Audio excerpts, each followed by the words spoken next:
Samantala, lalo pang mailalapit ang mga serbisyong pamahalaan sa mga magsasaka at mangingisda sa Iligan City dahil sa bagong Agriculturist Office na binuksan sa lugar.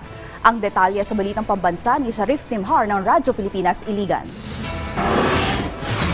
Sa loob ng mahigit 4 na dekada, nakikiopisina lamang ang City Agriculturist Office sa Economic Enterprise Development and Management Office sa Iligan City. Pero ngayon, ito na ang bago nilang gusali. May 2 palapag at kumpleto sa mga pasilidad. I am so happy and grateful nga at last na blessing na ang ato ang 2-story City Agriculturist Building. At dahil may sariling tanggapan na, mas mailalapit palalo ng pamahalaan ang mga serbisyo at programa para sa mga magsasaka, mangingisda at iba pang agricultural at fisheries stakeholders. The main purpose na nganong diri nato tukod ang ato ang opisina para mahimong accessible sa tanan nga farmers, sa tanan nga fisher folk, ug tanan nga agriculture and fisher stakeholders dinhi sa dakbayan sa Iligan, and easy access for those gusto nga mobisita sa atong opisina, mangayo sa sakto nga information, sa dugang information sa farm and sa fishery na development programs dinhi sa dakbayan sa Iligan. Bukod sa pagiging opisina, magiging isa rin itong sentro ng pagsasanay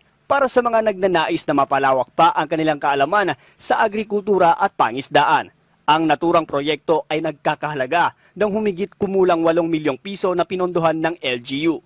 Tiniyak din ng LGU na patuloy ang kanilang pakikipag-ugnayan sa Department of Agriculture at Bureau of Fisheries and Aquatic Resources upang mas mapalakas palalo ang serbisyo at suporta para sa mga magsasaka at mangingisda.